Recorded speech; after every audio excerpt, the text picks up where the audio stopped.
Selamat malam, berjumpa lagi di channel penuh misteri.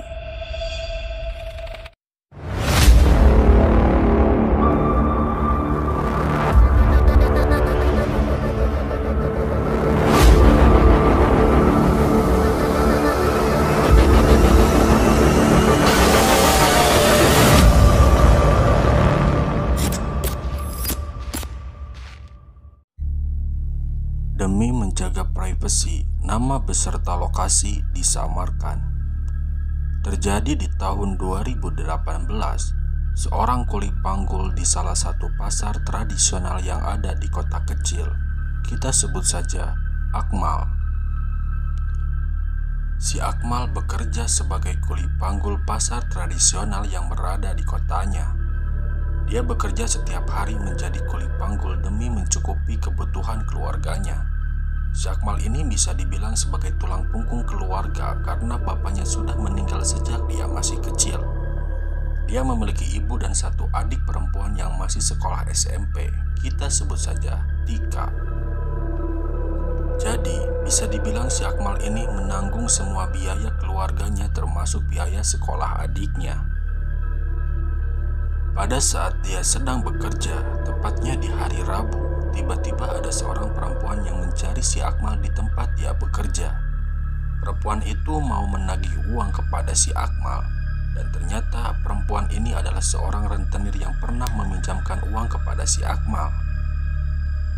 "Mal, tinggal 10 kali lagi ya cicilannya," ucap penagih utang. "Iya mbak," jawab si Akmal. Ternyata si Akmal ini memiliki cicilan kepada rentenir yang harus dibayarkan setiap per minggunya. Si Akmal ini meminjam uang untuk merenovasi rumahnya karena sering bocor jika datang musim hujan. Di sisi lain, si Akmal ini ternyata memiliki utang kepada rekan kerjanya, kita sebut saja Iqbal. Dan nominalnya cukup lumayan besar. Jadi dia sering merasa malu jika ada yang menagih utang ke tempat kerjanya karena dia belum bisa melunasi utang kepada temannya sendiri. "Mal, kalau ke aku kapan Mal? Aku pun butuh buat persiapan istriku melahirkan," ucap si Iqbal. "Iya nanti Bal, minggu depan," jawab si Akmal. "Ah, dari dulu minggu depan terus Mal. Ke orang lain ngasih, ke aku belum sama sekali Mal," jawab si Iqbal. Si Akmal pun merasa malu dengan ucapan si Iqbal karena memang belum bisa melunasi hutangnya kepada si Iqbal. Ditambah pada saat pulang bekerja, ibunya meminta uang kepada si Akmal untuk membeli beras karena stok beras di rumahnya sudah habis. Si Akmal pun memberikan uang sisa cicilan kepada ibunya untuk membeli beras dan kebutuhan lainnya. Si Akmal pun merasa pusing dengan masalah yang dihadapinya. Terkadang dia ingin merantau keluar kota, tapi apa daya dia tidak bisa meninggalkan ibunya dengan kondisi yang sudah tua. Ditambah dia memiliki seorang adik perempuan yang harus dia jaga. Keesokan harinya, si Akmal ditelepon oleh Pak Samsul, pemilik toko kelontongan di mana tempat dia bekerja. "Mal, cepat ke toko, barang mau dikirim sekarang juga, soalnya harus diangkatin dulu ke mobil," ucap Pak Samsul lewat telepon. Si Akmal pun langsung bergegas pergi ke toko tanpa berpamitan kepada ibunya. Setelah tiba di toko, benar saja barang yang harus dipindahkan ke mobil sangatlah banyak. Pada saat bekerja, si Akmal ini tidak sengaja menguping pembicaraan Pak Asep dan Pak Dadang. Pak Asep ini seorang supir truk yang sering mengantarkan barang ke tempat si Akmal bekerja. Sedangkan Pak Dadang dia tukang parkir yang sering memarkirkan kendaraan pelanggan di toko Pak Samsul. "Kata orang dulu di pohon itu masih ada pusaka selendang merah Mas," ucap Pak Asep. "Wah, masih angker ya Mas di daerah Mas Asep," jawab Pak Dadang. "Kalau dulu di pohon beringin itu ada kuncinya, kalau sekarang kuncinya sudah meninggal," jawab Pak Asep. "Emang posisi pohonnya dekat sama warga Mas, apa jauh?" tanya Pak Dadang. "Lumayan jauh Mas, tapi dulu pernah ada yang tapak Mas, dia kepengen dapetin selendang merah itu tapi gagal," jawab Pak Asep. "Emang selendang merahnya buat apa sih Mas?" tanya Pak Dadang. "Katanya sih bisa buat penarik-penarik gitu, tapi saya juga kurang paham sih Mas," jawab Pak Asep. Tiba-tiba si Akmal ini semakin penasaran dengan pembicaraan Pak Asep dan Pak Dadang. si Akmal ini bertanya kepada Pak Asep. "Memang di daerah Pak Asep masih banyak ya tempat buat apa?" tanya si Akmal. "Banyak sih enggak, cuman kata orang dulu di pohon itu sering ada yang tapa mal. Bahkan tapa meminta kekayaan pun pernah ada, kata orang tua dulu," jawab Pak Asep. "Wah, serem juga ya Pak, tapi aku suka penasaran sih sama hal yang kayak gitu," jawab si Akmal. "Ya mungkin kamu yang penasaran, kalau aku enggak mal, meskipun aku orang asli situ," jawab Pak Asep. "Dulu juga ada yang pernah berhasil untuk meminta kekayaan, tapi itu dulu waktu masih ada kuncennya," ucap Pak Asep. Ketika si Akmal sedang ngobrol, Pak Samsul memanggil si Akmal untuk menghitung kembali jumlah barang yang akan dikirim. "Sudah sesuai Pak sama pesanan yang tertulis," ucap si Akmal. Setelah seharian bekerja, si Akmal memutuskan pulang ke rumahnya untuk beristirahat. Pada saat sedang berbaring di kamar, tiba-tiba si Tika menghampiri si Akmal. "Abang, Tika boleh nggak lanjutin sekolah ke SMA?" ucap si Tika. "Emang kapan kelulusan SMP-nya?" tanya si Akmal. "Akhir tahun ini Tika lulus bang, dan tadi di sekolah banyak promosi-promosi dari SMA atau SMK yang datang ke sekolah Tika bang," jawab si Tika. "Ya udah, kamu belajar yang benar ya, biar bisa masuk ke SMA yang kamu inginkan," jawab si Akmal. Si Tika pun tersenyum bahagia ketika mendengar si Akmal mengiyakan untuk melanjutkan sekolahnya ke SMA. Melihat adiknya yang tersenyum bahagia, si Akmal pun merasa bangga memiliki adik yang begitu semangat untuk melanjutkan sekolahnya. Meskipun dia bingung entah dari mana dia harus membiayai sekolah adiknya itu. Karena di sisi lain si Akmal ini memiliki utang yang cukup banyak, ditambah penghasilan yang tidak seberapa membuat dirinya kebingungan. Tiba-tiba HP si Akmal berdering dan ternyata itu telepon dari si Iqbal temannya. Si Iqbal bilang bahwa dia membutuhkan uang hari ini juga untuk membawa istrinya ke rumah sakit karena akan melahirkan. Ditambah uang yang diminta harus semuanya dengan total 5 juta rupiah sesuai yang dipinjam oleh si Akmal. Si Akmal bingung harus mencari uang kemana dengan total yang begitu besar. Akhirnya si Akmal ini menemui saudara-saudaranya yang berdekatan dengan rumahnya untuk meminjam uang yang akan diberikan kepada si Iqbal. Tapi usaha itu sia-sia, bahkan saudaranya tidak ada yang memberikan pinjaman dengan total yang sangat besar, karena mereka pun sama sedang kesusahan. Karena kebingungan dan keadaan yang mendesak, akhirnya si Akmal ini menemui rentenir yang biasa dia pinjam. Karena cicilan si Akmal ini selalu lancar, akhirnya rentenir itu memberikan pinjaman lagi sesuai yang dibutuhkan si Akmal. Si Akmal pun langsung bergegas ke rumah sakit di mana istrinya si Iqbal akan melahirkan. Setelah itu si Akmal pulang dan memutuskan untuk melanjutkan istirahatnya. Karena banyak beban pikiran ditambah utang yang terus bertambah besar kepada rentenir, si Akmal ini jadi melamun memikirkan bagaimana cara melunasi utangnya. Sedangkan penghasilan dia sangatlah kecil. Tiba-tiba si Akmal teringat dengan ucapan Pak Asep bahwa ada tempat untuk pertapaan di kampungnya. Tapi dia bingung bagaimana caranya dia bilang ke Pak Asep, dan dia juga tidak tahu cara melakukan pertapaan itu seperti apa. Pada hari Minggu, si Akmal melakukan aktivitas bekerja seperti biasanya. Tiba-tiba terlihat mobil truk Pak Asep datang untuk mengirim barang ke tempat dia bekerja. Pada saat Pak Asep turun dari mobil, si Akmal ini langsung menyapanya. Mas Asep, gimana kabarnya?" tanya si Akmal. "Wih, alhamdulillah sehat Mal, kayaknya lagi semangat nih kerjanya," jawab Pak Asep. "Ya harus semangat mas, demi kebutuhan keluarga kan," ucap si Akmal. Mas Asep, hari ini buru-buru nggak? Saya mau bicara sama Mas Asep sebentar aja," tanya si Akmal. "Enggak kok Mal, lagi santai. Ini juga mau ngopi dulu di seberang," jawab Pak Asep. "Ya udah Mas, saya beresin dulu barangnya. Kalau udah beres nanti saya nyusul Mas Asep ke sana," jawab si Akmal. Si Akmal pun kembali bekerja dan berusaha dengan cepat untuk membereskan pekerjaannya. Di saat jam istirahat, si Akmal menghampiri Pak Asep di warung kopi yang berada di seberang toko Pak Samsul. "Wah, udah istirahat aja nih Mal?" tanya Pak Asep. Udah beres kan mas, jadi istirahat dulu biar bisa ngopi, jawab si Akmal. Oh iya Mal, emang ada perlu apa? Tumben kamu ngajak aku ngobrol, tanya Pak Asep. Si Akmal merasa malu dan takut dimarahin sama Pak Asep dengan maksud untuk menanyakan tentang pertapaan yang ada di kampungnya. Tapi dia mencoba memberanikan diri karena menurut dia sudah tidak ada lagi jalan keluar untuk masalah yang sedang dihadapinya. Gini mas, maaf sebelumnya kalau ucapan saya mengagetkan Mas Asep, ucap si Akmal. Emang ada masalah apa Mal? Jawab Pak Asep. Mas Asep kan pernah bilang di kampung Mas Asep ada tempat untuk bertapa. Nah kalau boleh saya pengen coba gitu mas, jawab si Akmal. Wah yakin kamu Mal, kalau aku tidak menyarankan ya, soalnya kuncinya udah gak ada Mal, jawab Pak Asep. Emang kamu ada masalah apa Mal? Kok bisa-bisanya kepikiran ke situ? Kamu kepengen sakti Mal? Tanya Pak Asep. Gak apa-apa kok mas, cuman penasaran saja dengan tempat-tempat yang katanya seram. Apalagi ada pusakanya, jadi pengen tahu saja gitu, ucap si Akmal. Kalau aku tidak menyarankan sih Mal, tapi kalau emang kamu penasaran sama kekuatan gaib di sana, ya ayo ikut saya pulang minggu depan. Nanti saya tunjukkan lokasinya, jawab Pak Asep. Karena si Akmal tidak memberitahu Pak Asep niat sebenarnya, jadi Pak Asep hanya berpikir si Akmal ini hanya ingin menguji keberaniannya saja.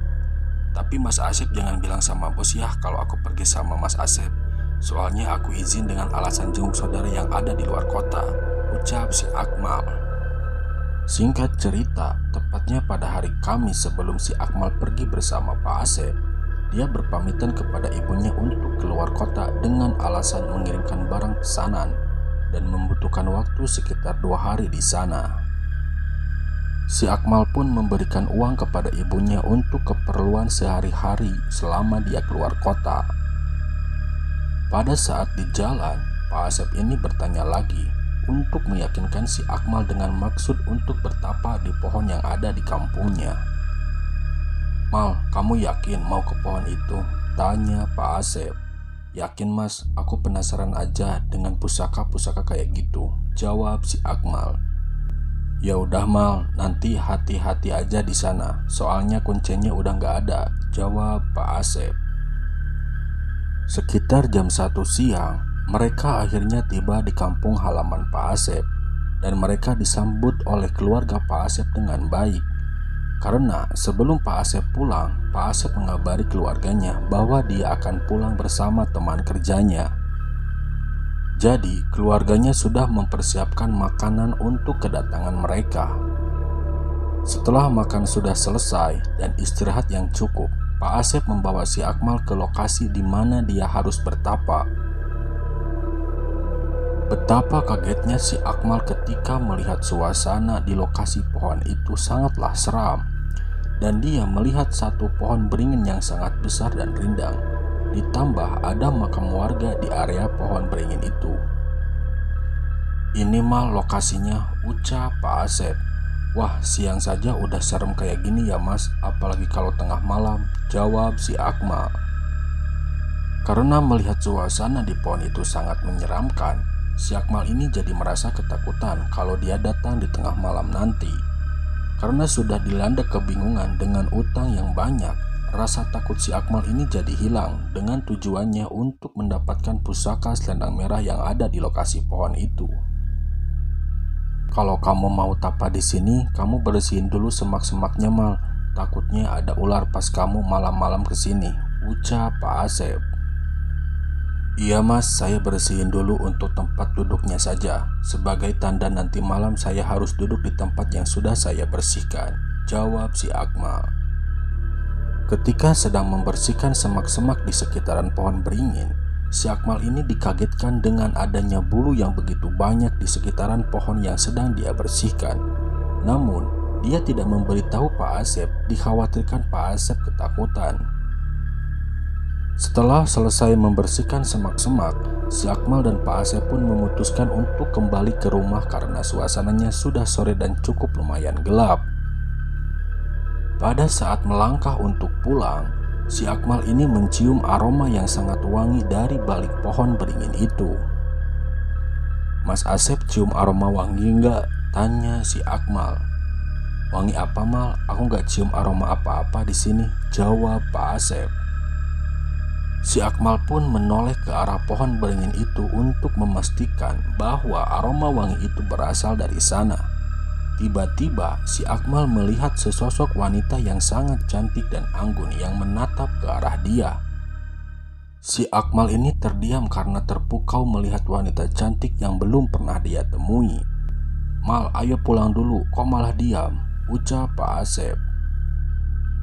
Pada saat menuju ke rumah Pak Asep, si Akmal ini berpikir bahwa dia sudah disambut oleh penghuni yang ada di sana.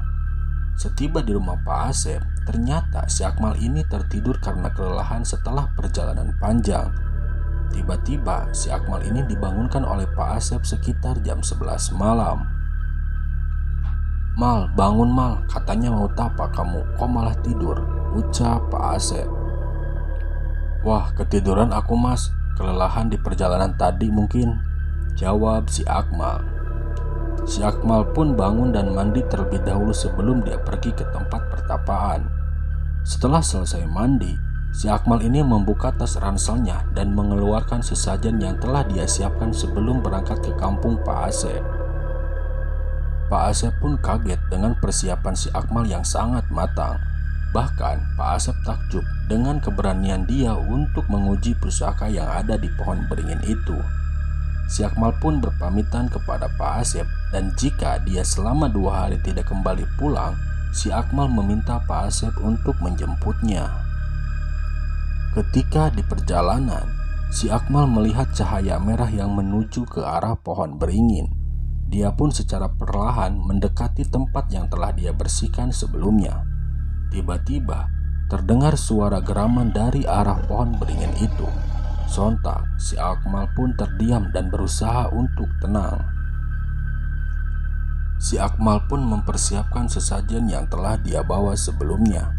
Bahkan dia membakar menyan terlebih dahulu sebagai tanda bahwa dia ada maksud untuk datang ke tempat pertapaan ini. Tiba-tiba terdengar suara perempuan yang tertawa dari arah belakang. Si Akmal pun tidak bisa berbuat apa-apa dan dia tidak berani untuk menoleh ke belakang. Setelah membakar menyan, si Akmal ini duduk menghadap ke arah pohon beringin. Dia dengan sengaja melukai tangannya menggunakan cutter untuk mengambil darah yang akan diteteskan ke menyan yang telah dia bakar. Si Akmal pun memulai memejamkan mata dan berkata, "Terimalah sesajen ini dan berikanlah pusaka sakti yang ada di sini." Dan ternyata persembahan sesajen si Akmal ini disambut langsung oleh penghuni yang ada di pohon beringin itu. Suara angin pun terdengar bergemuruh, ditambah banyak sekali suara-suara aneh yang sangat menyeramkan.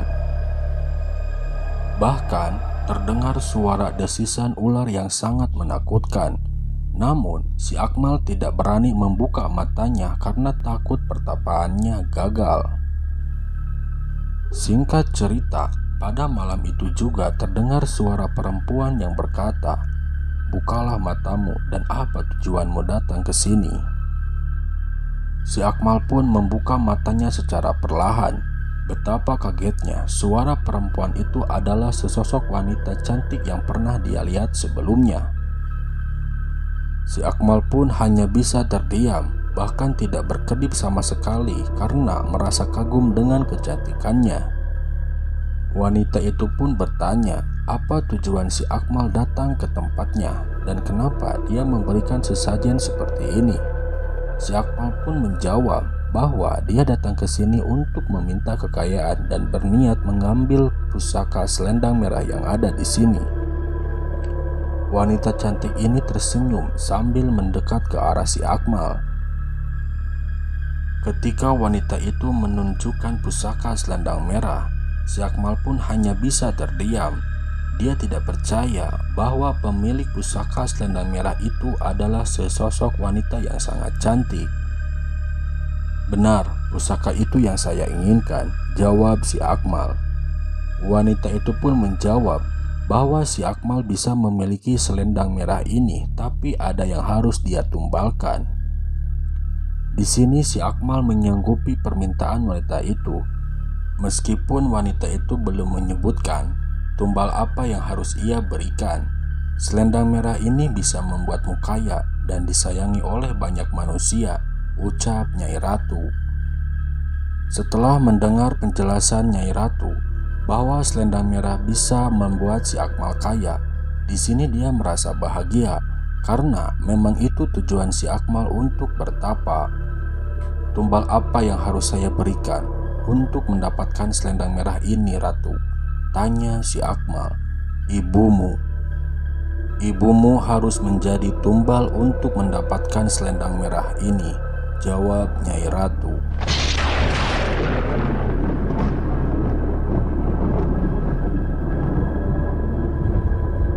Sontak, si Akmal pun kaget setelah mendengar tumbal yang harus dia berikan adalah ibunya sendiri.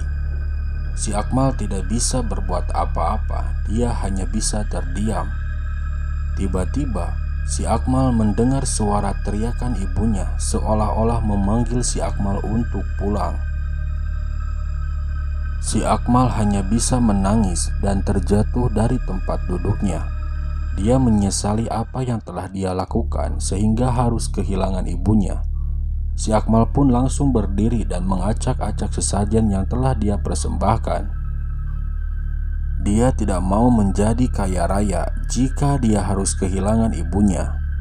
Tiba-tiba ada yang menyerang si Akmal sehingga terpental jatuh ke arah pohon beringin. Si Akmal pun merasa kesakitan dan berusaha untuk bangkit lagi. Namun pada saat dia bangun, betapa kagetnya wanita cantik itu berubah wujud menjadi siluman ular berkepala manusia.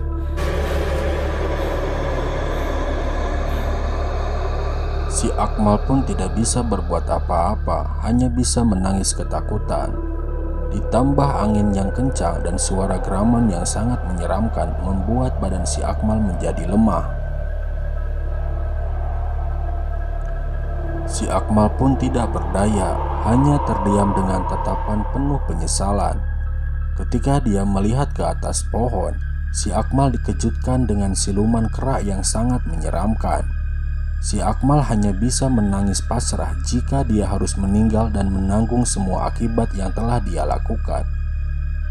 Asalkan ibunya selamat dan tidak dibawa oleh siluman ular itu. Tiba-tiba terdengar suara azan subuh yang membuat si Akmal mengingat kepada Allah Subhanahu wa Ta'ala. Dia memejamkan mata dan meratapi penyesalan yang telah dia lakukan. Ketika dia membuka matanya, ternyata keadaan di sana sudah tenang dan dia tidak melihat sesosok siluman ular dan siluman kera lagi. Si Akmal berusaha untuk bangun dan berencana pulang ke rumah Pak Asep. Dia pun merangkak kesakitan sambil terus-menerus menyebut nama Allah Subhanahu wa Ta'ala. Singkat cerita, si Akmal tiba di depan rumah Pak Asep dan kebetulan Pak Asep sedang berada di teras rumah karena selesai sholat subuh dari masjid. Pak Asep pun kaget melihat si Akmal yang menangis dengan keadaan berlumuran darah. "Mal, kamu kenapa? Kok bisa seperti ini?" tanya Pak Asep. "Mas Asep, saya mau pulang sekarang mas," jawab si Akmal. "Ada apa Mal? Kok bisa-bisanya kamu seperti ini? Apa yang terjadi?" tanya Pak Asep. Si Akmal menjelaskan bahwa dia bertapa bukan untuk menguji keberaniannya, melainkan untuk kekayaan. Namun siluman yang ada di sana menginginkan tumbal ibunya. Sontak Pak Asep pun kaget dengan ucapan si Akmal. Pak Asep pun menenangkan si Akmal dan membawanya masuk ke rumah. Si Akmal meminta maaf kepada Pak Asep karena dia telah membohonginya. Singkat cerita, mereka pun kembali ke tempat mereka bekerja dan si Akmal memutuskan untuk pulang ke rumahnya. Si Akmal hanya bisa menangis karena dia menyesal telah melakukan hal yang sangat keji. Pada saat tiba di rumahnya, si Akmal melihat ibunya yang telah menunggu di depan rumahnya sambil menatap ke arah dia. Sontak, si Akmal pun berlari menghampiri ibunya dan memeluk ibunya sambil meminta maaf apa yang telah dia lakukan. Mal, meskipun kita hidup susah, tapi kita tidak boleh melakukan hal yang dilarang oleh agama. Maafin ibu telah menyusahkanmu selama ini, ucap ibunya. Mendengar ucapan ibunya, si Akmal hanya bisa menangis dengan penuh penyesalan. Sesulit apapun hidup kita, pasti ada jalan keluarnya. Berani menghadapi ujian, tentunya berani untuk hidup. Mintalah doa restu orang tuamu, niscaya Allah akan meridhoimu.